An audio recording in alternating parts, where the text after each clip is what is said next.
ونر طريقي كي أراه يطيب. بسم الله الرحمن الرحيم. الحمد لله رب العالمين وصلى الله وسلم على نبينا محمد وعلى آله وصحابته ومن تبعهم بإحسان إلى يوم الدين أما بعد.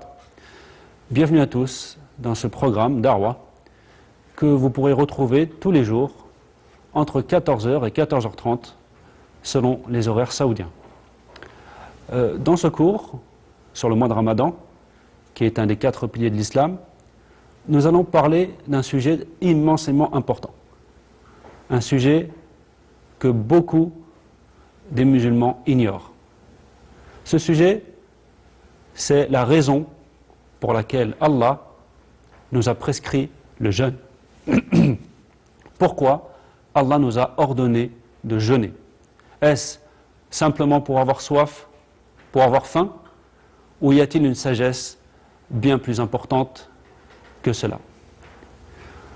Allah, en réalité, nous a expliqué la sagesse pour laquelle il a légiféré le jeûne. Et cela dans un verset du Coran, lorsqu'il dit « Ya ayyuhalladhina amanu kutiba alaykumus siyam kama kutiba ala alladhina min qablikum la'allakum tattaqun » Ô vous qui avez cru, le jeûne vous a été prescrit, comme il a été prescrit à ceux qui vous ont précédés, afin que vous deveniez pieux. La sagesse, la plus grande sagesse du jeûne, c'est donc le fait d'obtenir la piété. Si Allah nous a ordonné de jeûner, c'est afin que nous devenions pieux. À partir de là, une question se pose. Qu'est-ce que la piété? Quelle est cette chose qu'Allah veut de nous à travers le jeûne du mois de Ramadan? La piété a été définie de plusieurs façons par les savants. Parmi les définitions les plus simples, il y a le fait que la piété, c'est l'obéissance à Allah et l'obéissance au messager d'Allah sallallahu alayhi wa sallam. On pourrait aussi définir la piété comme étant le fait de mettre entre toi et entre le châtiment d'Allah et sa colère une protection, et cela en faisant les ordres qu'il t'a ordonnés et en t'éloignant des choses qu'il t'a interdites. Ça, c'est la piété. Et c'est pour cela qu'Allah a légiféré le jeûne. Et c'est une chose très importante à comprendre, car en réalité, même s'il y a beaucoup d'autres sagesses dans le jeûne, telles que le fait qu'effectivement, ça peut être bon pour le corps, ça peut être bon sur un point de vue social, on se réunit avec les amis, avec les membres de la famille, ce sont des choses qui sont très positives pour les musulmans. Mais ce n'est pas la raison principale pour laquelle Allah a légiféré le jeûne. Aussi, il est important de se concentrer sur cette sagesse et de ne pas s'écarter trop sur d'autres sujets. Donc voilà pourquoi Allah a légiféré le jeûne, pour qu'on obtienne la piété. Ensuite, il y a une deuxième question qui se pose. En quoi le jeûne du mois de Ramadan permet aux musulmans d'acquérir la piété? Pourquoi cette adoration a cette caractéristique? La réponse à cette question est que durant le Ramadan, le musulman accomplit énormément d'actes d'adoration. Or, l'adoration est un moyen d'accéder à la piété. Allah dit dans le Coran « Ya ayyuhan nas, u'budu rabbakum alladhi khalaqakum walladhina min qablikum la'allakum tattaqun » Ô hommes, adorez votre Seigneur exclusivement, qui vous a créé, vous et ceux qui vous ont précédés. Ainsi, vous deviendrez pieux. Donc Allah nous explique dans ce verset que son adoration nous mène à la piété. Or, dans le mois de Ramadan, le musulman accomplit beaucoup d'actes d'adoration. Et donc, c'est un moyen d'accéder à la piété. Et parmi ces actes d'adoration, évidemment, il y a le jeûne. Le musulman se retient de manger, de boire et des autres choses qui sont interdites pour se rapprocher d'Allah. C'est évidemment la plus grande adoration qu'il fait durant ce mois. Le musulman prie également le soir, at-tarawih. Le musulman lit beaucoup le Coran. Le musulman fait des sadaqat. Le musulman se rappelle qu'Allah le voit et qu'Allah l'entend. Car tous, nous passons par des moments où nous avons faim, nous avons soif. Mais quelle est cette chose qui nous retient de manger ou de boire? C'est cette muraqaba, c'est le fait de savoir qu'Allah nous voit, qu'Allah nous entend. Donc pendant un mois, tu es là et tu t'entraînes à craindre Allah, à te rappeler sans cesse qu'Allah te voit et qu'Allah t'entend. Et tous ces actes d'adoration font qu'arrivé à la fin du mois, par la permission d'Allah, tu deviens meilleur. Tu deviens un être pieux. Car tu as jeûné pour Allah, tu as lu le Coran pour Allah, tu as prié pour Allah, tu as craint Allah, tu t'es rappelé sans cesse qu'il te voit et qu'il t'entend. Tu as fait toutes ces choses-là avec sincérité. Donc il y a plein d'actes d'adoration pendant le mois de Ramadan. Et tous ces actes d'adoration-là font que ça te permet, par la permission d'Allah, d'arriver à la piété. Mais aussi la piété, il faut savoir qu'il y a beaucoup de bénéfices à obtenir la piété. Quand tu sais tous les bénéfices que tu peux obtenir par le biais de la piété, alors cela t'encourage également à jeûner. Quels sont les bénéfices de la piété? Ils sont très nombreux. Et on va en citer quelques-uns de manière à pouvoir encourager tous les musulmans à essayer justement de faire ce jeûne qu'Allah veut de nous. Ce jeûne par lequel on obtient la piété. Alors la piété, parmi ses bénéfices, il y a le fait d'obtenir la science utile. Allah dit dans le Coran, « Wattaqullah, wa yu'allimukum Allah » et craignez Allah, et Allah vous enseignera. C'est-à-dire, il vous enseignera les choses qui vous sont utiles pour votre vie ici-bas et pour l'au-delà. La piété, c'est aussi un moyen d'obtenir al-furqan, c'est-à-dire quelque chose qui nous permet de discerner le vrai du faux. Allah dit dans le Coran, Ya ayyuhalladhina amanu in tattaqullah yaj'al lakum furqanan wa yukaffir ankum sayyi'atikum wa yaghfir lakum wallahu dhul fadli al-'azim. Ô vous qui avez cru, si vous craignez Allah, il vous donnera ou il vous permettra de discerner le vrai du faux.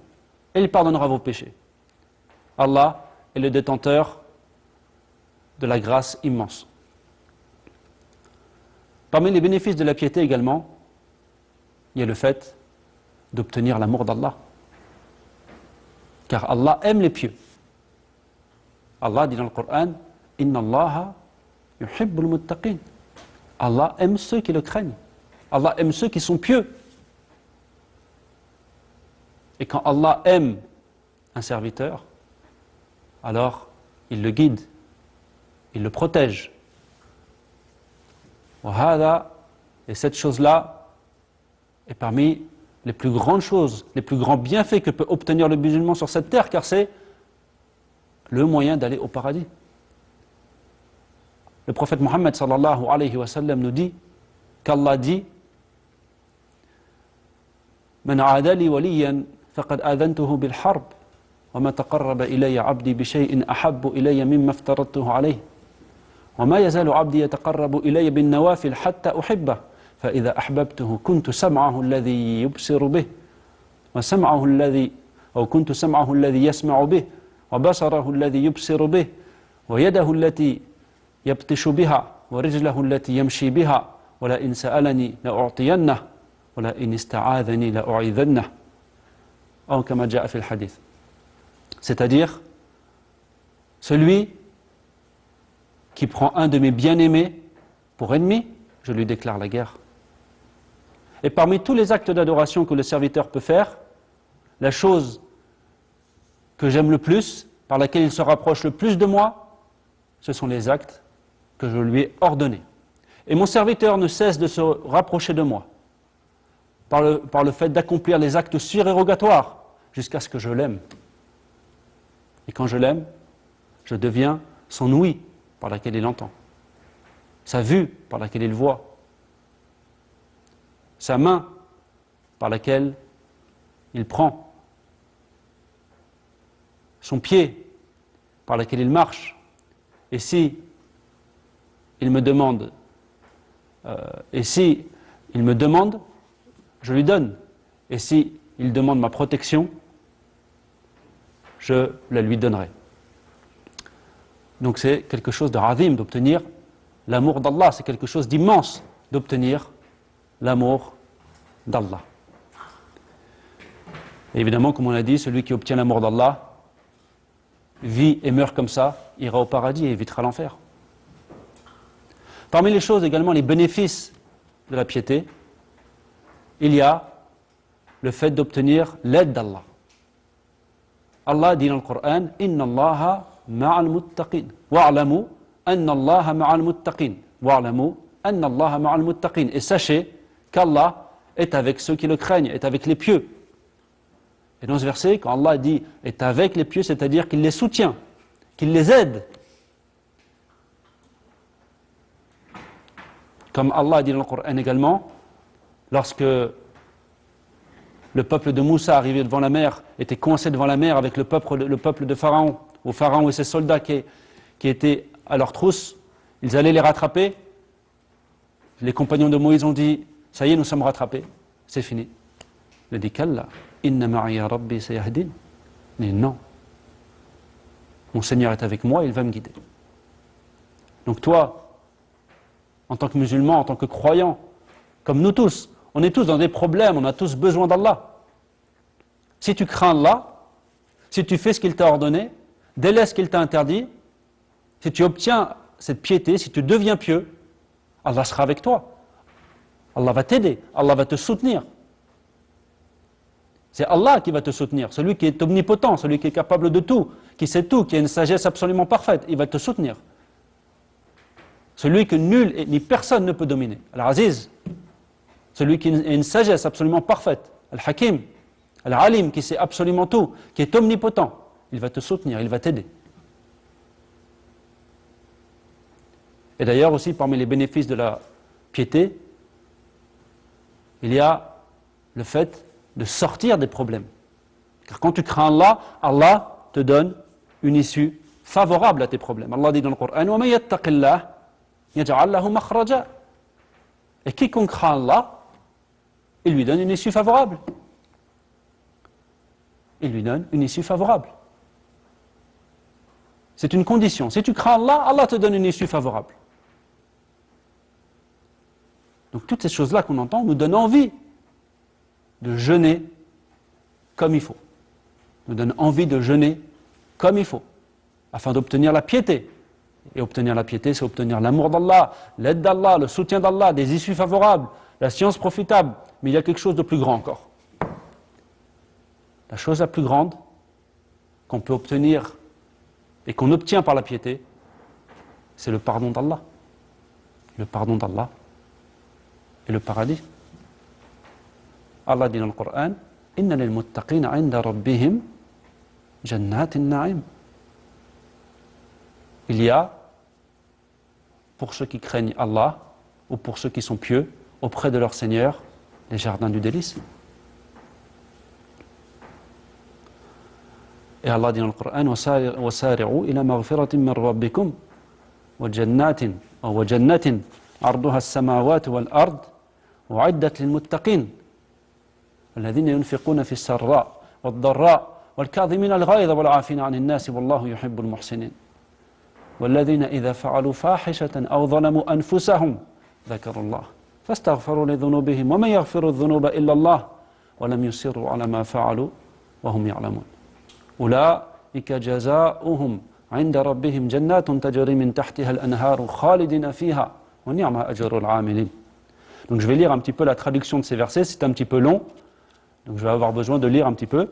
Et empressez-vous de vous rapprocher d'Allah par l'accomplissement des bonnes actions, afin d'obtenir un immense pardon de la part de votre Seigneur et d'entrer dans un paradis aussi vaste que les cieux et la terre. Celui-ci a été préparé pour les pieux. Les pieux, il y en a ceux qui le craignent.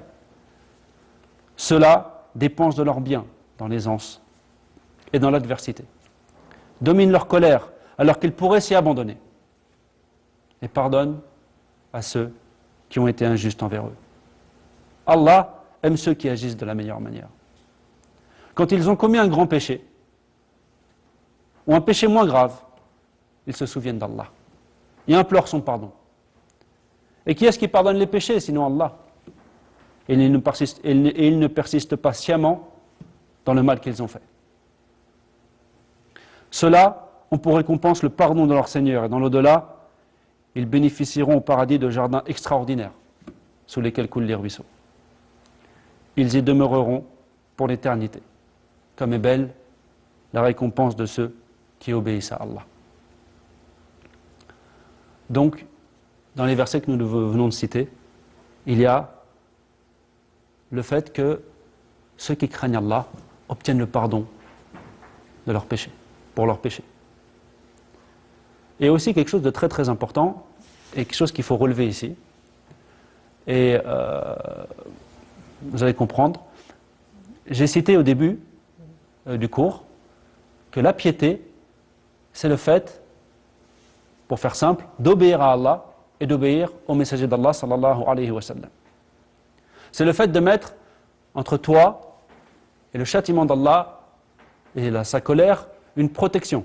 Et cela par le fait d'accomplir les actes d'obéissance et de t'éloigner des interdits. Pourtant, dans les versets que je viens de lire, Allah nous dit وَالَّذِينَ إِذَا فَعَلُوا فَاحِشَةً أَوْ ظَلَمُوا أَنفُسَهُمْ ذَكَرُوا اللَّهَ فَاسْتَغْفَرُوا لِذُنُوبِهِمْ. Allah nous dit, dans le sens du verset, quand ils ont commis un grand péché, ou un péché moins grave, ils se souviennent d'Allah et implorent son pardon. Donc Allah nous décrit les gens qui sont pieux par certaines caractéristiques. Et parmi les caractéristiques des gens qui sont pieux, il n'y a pas le fait de ne jamais commettre de péché. Ça ne fait pas partie des caractéristiques des gens qui ne commettent pas, qui sont pieux. Les gens pieux commettent des péchés. Les gens pieux commettent parfois même des grands péchés. Mais à la différence des autres personnes, les gens pieux se repentent. Les gens pieux se repentent. وَالَّذِينَ إِذَا فَعَلُوا فَاحِشَةً. Ceux quand ils ont commis un grand péché. Dans certains tafsirs, dans certaines exégèses du Coran, vous allez trouver zina, l'adultère, ou la fornication. Ou un péché moins grave, comme certaines choses qui mènent à la fornication par exemple.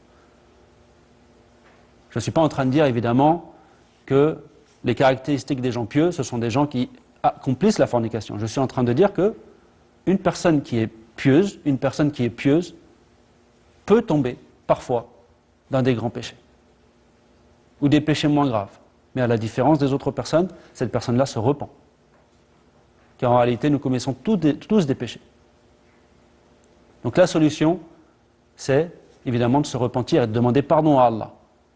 Mais c'était important de noter et de souligner que la différence qu'il y a entre les pieux et les gens qui ne sont pas pieux, c'est que les gens pieux se repentent et reviennent vers Allah. Et d'ailleurs, on pourrait aussi ici citer, et ça serait très important, les conditions du repentir. Quelles sont les conditions qu'il faut réunir pour que le repentir soit accepté? Est-ce qu'il suffit de demander pardon avec sa langue et avoir le cœur complètement ailleurs? Non.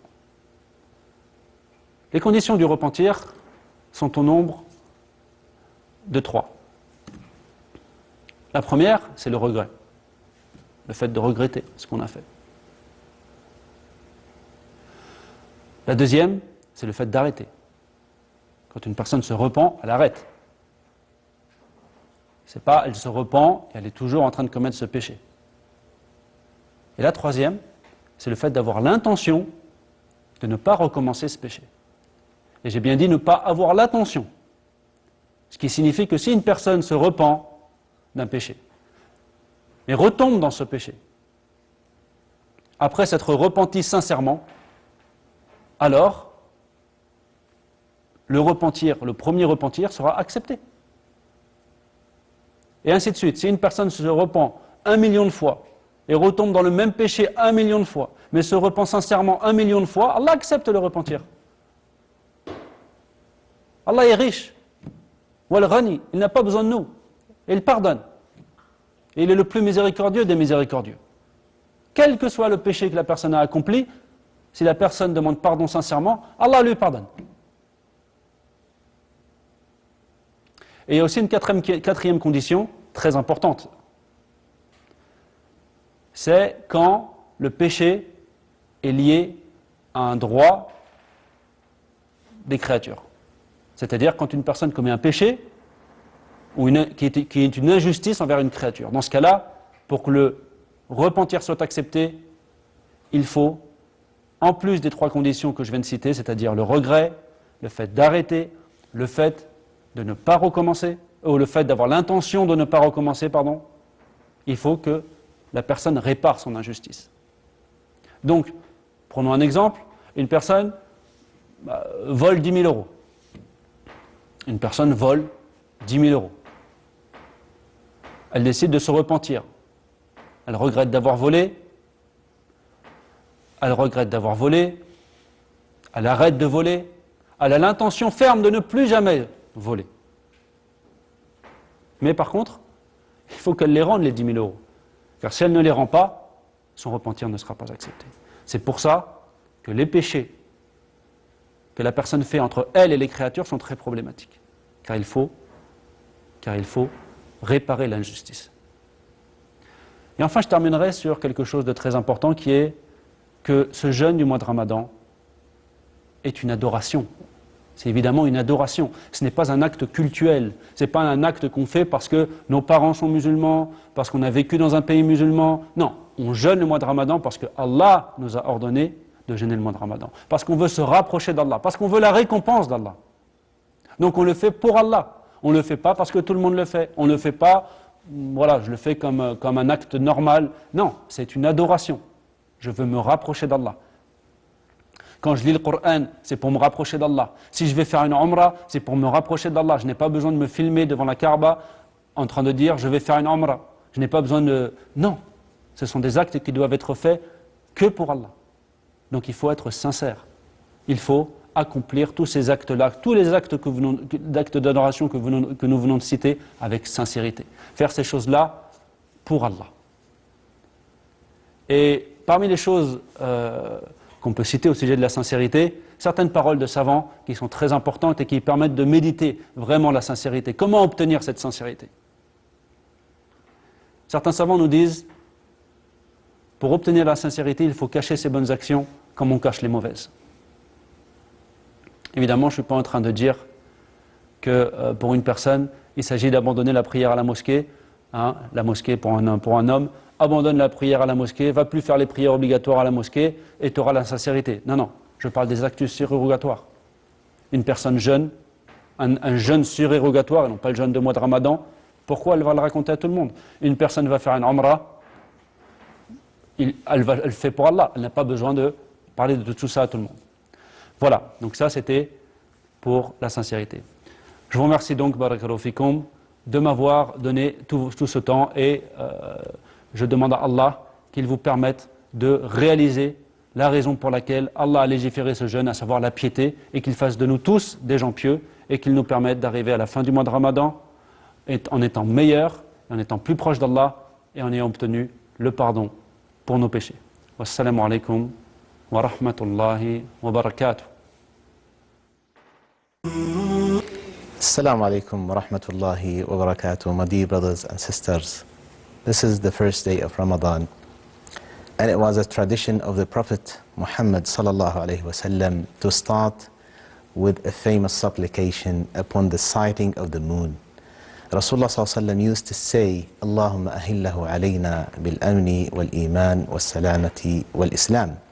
4 major elements that if a person attains those elements, he would actually have more secure and happy life. Rasulullah ﷺ has said, Allahumma ahillahu alayna, O Allah, let this month of Ramadan start with security, faith, safety, and submission. A lot of people would actually have security in their life. They don't suffer from any kind of problems when it comes to the wars or the shortage of food. They have plenty of food and they have everything provided with them, yet they don't have faith. That's why Rasulullah ﷺ has said, bil-amni wal-iman, security and faith. Faith is a very important element to start the month of Ramadan. A person who has security and faith and safety in the body, he doesn't suffer from any kind of sickness.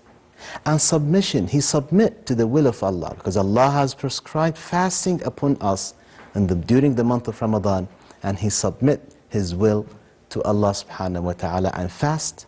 That is an indication of a happy start of the month of Ramadan. Today, inshallah, we're going to tackle and discuss some spiritual benefits of the month of Ramadan. Imam al-Ghazali and other scholars as well have outlined many benefits, many spiritual benefits of fasting during the month of Ramadan. One of them, fasting during the month of Ramadan would help a person to attain piety. Piety has been taqwa. The taqwa has been discussed or mentioned in the Quran over 200 times. A very important element on the life of every Muslim or in every man in general. A person who fasts attains taqwa automatically, because fasting would actually provide you with self-awareness and supervision. Because you're always alone. Sometimes you lock yourself in a room, there is nobody around, and nobody is watching you except Allah. You have no one to fear. You can eat, you can drink, but that is the taqwa that is operating and running inside you that prevents you from disobeying Allah. That is the taqwa. One of the major elements that represent the strong spirituality of a person. You always watch Allah subhanahu wa ta'ala not to eat and drink. A second spiritual benefit of fasting during the month of Ramadan is that fasting entails a physical hardship. You deprive your body from a fundamental element, food and drink and sex. Yet, that deprivation would help you to strengthen your soul and weaken your nafs. The nafs is that type of consciousness that would lead towards an animalistic drive. We all humans, and we all pursue to feed or to satisfy that or those animalistic drive, food, drink, and sex. But when someone is fasting, that drive is going to be weakened.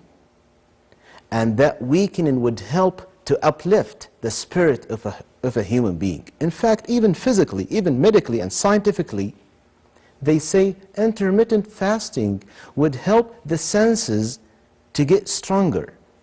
When you fast, for instance, for 8, 7, 9 hours, 11 hours, you will have more or better sighting, or better vision, and better hearing, and even better and clearer thinking as well.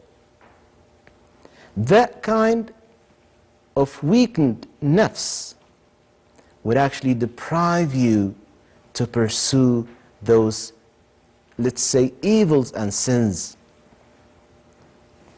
It is evident that when you have someone who is very sick, very weakened body, he won't actually go and pursue the animalistic drive like sex or food and drive, because his body is so weak. And likewise, a person who is so hungry and so thirsty, he won't actually drive himself. His major pursuit is to go and find food.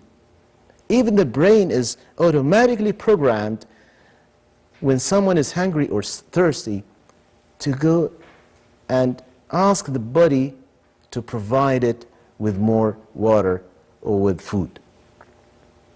Another element That is believed to be a very major benefit of fasting on the spirit is that if a person fasts from dawn to sunset, or from, let's say, 7-hour window or 8-hour window or 11-hour window, the body would be able to do what is known to be a natural detox. The body will actually reset or reboot. And that kind of reboot is a major factor in the human's cell repairs and the human also body reset. In the past, people used to feel hunger or to feel hungry quite often.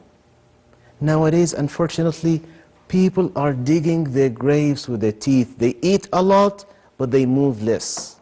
It looks like the equation has been shifted around or upside down. In the past, people, they work a lot, but they eat less. Nowadays, we eat a lot and we move and exercise less. Fasting would help the body to get rid of those toxics that we always consume through the meat, through the food that we collect, we gather from the ground that consists of certain toxics. That's why the month of Ramadan, medically speaking, they call it the month of a yearly detox or detoxification process. Now, what does that detoxification help the spirit? If you have a healthy body, your spirit will be uplifted. You will have a high spirit. And if you have an unhealthy body, let's say an overweight or a belly fat, if you have that kind of unhealthy lifestyle, then your spirit will be down. There is a strong correlation between a healthy body and a healthy spirit as well. Another benefit of the month of Ramadan, as it has been discussed by scholars and doctors nowadays, is that fasting the month of Ramadan would help the person, would help the one who fasts to maintain a regular and balanced lifestyle. Our bodies needs that kind of balance, that kind of, let's say, regulation in the excretion of hormones, and also the blood sugar or the blood sugar insulin, the blood sugar level and the insulin secretion as well. Fasting would help to regulate and lower the blood sugar level, and would also help to lower the amount of insulin resistance in the body. Now, those medical benefits actually would reflect positively to the spirit as well. It has been reported that Umar bin Khattab radiyallahu anhu has said, إِيَّاكُمْ وَالْبِطْنَةِ فَإِنَّهَا مَفْسَدَةٌ لِلْجِسْمِ. Be aware of belly fat. Be aware of belly fat, as it reflects or destroys the body. And it has been also scientifically proven that belly fat is one of the catalysts that reflects negatively to the body. And also he said to a person, he has seen a person who has a big belly, he said to him, هَلَّا كَانَ فِي غَيْرِكَ. That belly fat should have been on somebody else, meaning you should have eaten less and spare that food you just overconsumed, spare it and give it to somebody else. The month of Ramadan actually would teach a person, would teach a Muslim to maintain that balanced lifestyle.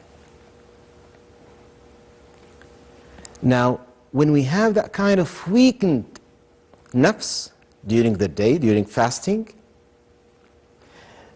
on the other side, we would have a strong soul, because a weakened nafs would lead us to a strong soul that would bring us closer to Almighty Allah subhanahu wa ta'ala. That's what I'm saying always to my friends. Look at those sick people in hospitals. They feel humble. They feel weak. Yet at the same time they have hope. Their spirit is uplifted. They have hope in Allah subhanahu wa ta'ala. Their spirit are so strong. Look at those people who are suffering from life dilemmas or problems.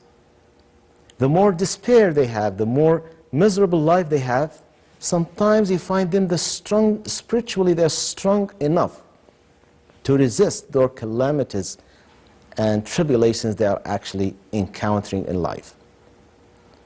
A weakened body would lead a person to be spiritually strong and yet to be closer to Allah subhanahu wa ta'ala. Meaning, a person would shun those sins and evil deeds that he used to do in the past. Because he's fasting and he's actually seeing everybody around himself reading the Quran, going to the masjid, maintaining their 5 daily prayers. So his nafs would not lead him or would not actually pursue the evils and sins as it used to do in the month of Sha'ban or in the month of Rajab or in the month afterwards. So Ramadan is a station in which we can actually add more fuel to our souls and to our spirits. Because the month of Ramadan would actually bring us closer to Allah subhanahu wa ta'ala. All we need is just to be self-aware and to be or vigilant to plan our daily routine in the month of Ramadan. Because a lot of Muslims, a lot of people, they just fast haphazardly. They just consider Ramadan to be as any other month of the year. They just wake up, eat, making suhoor, pray, and then they sleep until Maghrib, and then they wake up again, have breakfast, and then they go around, they go out and then enjoy the life, let's say the night life of Ramadan. Those people deprive themselves of the chance or the opportunity actually to gain more rewards and to change or to lead a radical change in their lifestyle. Ramadan is an opportunity of change. Change in the social lifespan. Change in the diet. Change in your relationship with your relatives and neighbors. And yet change in your relationship with Allah subhanahu wa ta'ala, your relationship with the prayer, your relationship even with the Quran, because Ramadan is the month of the Quran. Ramadan was the month in which Quran was revealed and sent down to people. And Allah has promised that a person who reads the Quran and makes more dhikr, promised him to attain tranquility and khushu' and itmi'nan. Tuma'nina means tranquility. Tuma'nina is more than happiness. Tuma'nina is a general term that entails a healthy, a happy, and a rejoiced lifestyle. That kind of feeling is so strong enough to be good enough in life. If you're deprived of tranquility, you're more likely to do evil to people, to your family members, to the neighbors, and to the people in general. That kind of tranquility, Allah subhanahu wa ta'ala has promised us to attain it if we remember Him. Through what? Through making dhikr, and the best of dhikr is the recitation of the Quran. Just make a plan to read 1 juz every day. Allah has promised you to attain tranquility. If you don't plan it, if you don't plan your daily routine during the month of Ramadan, it's going to be spent like any other month of the year. And that's a great loss. Another element that actually Imam al-Ghazali has mentioned as well is the need of belonging. One of the highest human needs is the need of belonging and affiliation. A Muslim who fasts have that kind of need fulfilled. They call it the need or the the feeling of unity. You fast like any other Muslim in the globe, in earth. All of them, they fast at the same time. In your city, you break your fast simultaneously with any Muslim in the city. Right? In fact, there are 4 types of major unity. 4 types of unity in the religion of Islam. One of them is the 5 daily prayers. People, they worship Allah subhanahu wa ta'ala, they pray the Fajr simultaneously in one city. They go to the masjid, they see each other. We have another weekly unity, Salatul Jum'ah, the prayer of Jum'ah. People, they pray in one bigger neighborhood. That's another type of unity. Now we have the Eidain, Eid al-Fitr and Eid al-Adha. That is a larger scale of unity. People from all the city or from a number of districts, they come together and they pray Eid al-Adha and Eid al-Fitr. And also we have an international unity for the Muslims. They all gather, not all, but millions of people, they gather on the land of Mecca to perform Hajj. That's even a larger scale of unity, physical unity. Now when it comes to the month of Ramadan, we have an emotional unity. Now you see millions and actually 1.5 billion of people, they fast this month simultaneously. Yes, some of them would actually start the day different from the others. Others would break their fast different from the others, but in the sense, the same month, they all enjoy that kind of belonging. They belong to the same religion, and they belong to the same category. Muslims who are fasting the month of Ramadan. A great ni'mah of Allah Azza wa Jal that has prescribed fasting to us in order to attain piety and in order to detox our body from the toxics that we always consume on a daily basis from the food that we are gathering. My advice to you, my brothers and sisters, is to seize the opportunity during the month of Ramadan and promise yourself to change.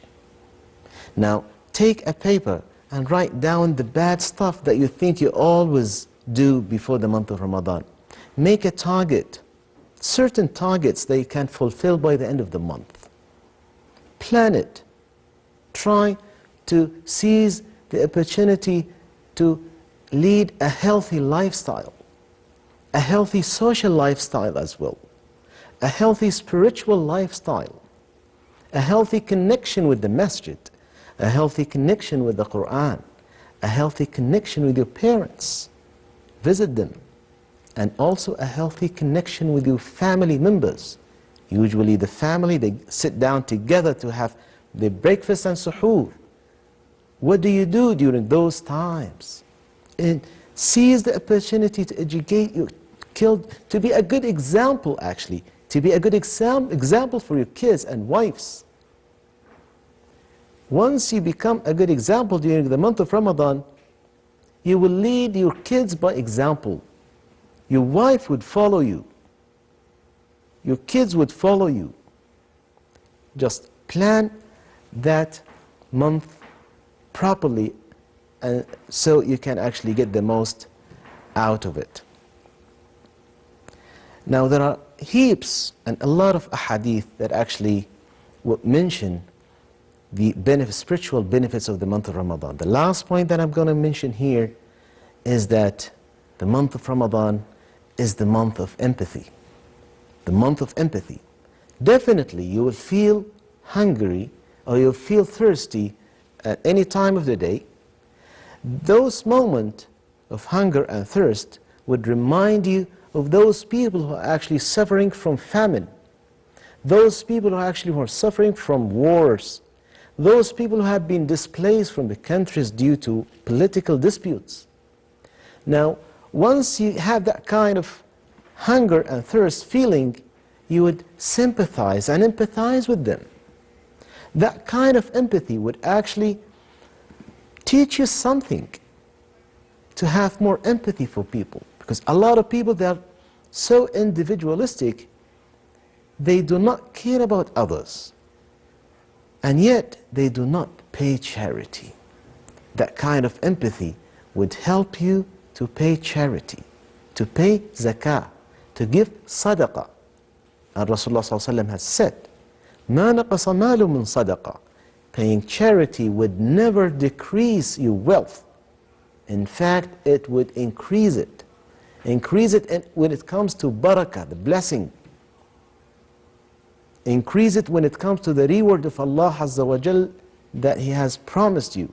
Rasulullah ﷺ used to be so generous all year round, but specifically during the month of Ramadan, He used to pay sadaqat and give sadaqat as if He is so wealthy that never fears poverty at all. So if we pay more sadaqah, that would reflect on our spirit as well. The more you give, the better feeling you have. If you are more benevolent during the month of Ramadan, Allah subhanahu wa ta'ala will provide you with tranquility and benevolence inside your heart. Do not forget the poor people. Until we meet you inshallah next time, we come to conclude our episode for today. This is Muhammad al-Maliki.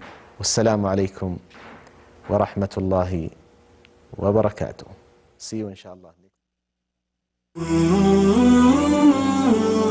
طيب الحياة بحبنا للدعوة لله رب العالمين تطيب. أسعد قلوبا بالهداية والتقى وانر طريقي كي أراه يطيب. طيب الحياة بحبنا للدعوة لله رب العالمين تطيب. أسعد قلوبا بالهداية والتقى وأنر طريقي كي أراه يطيب. وأنر طريقي كي أراه يطيب.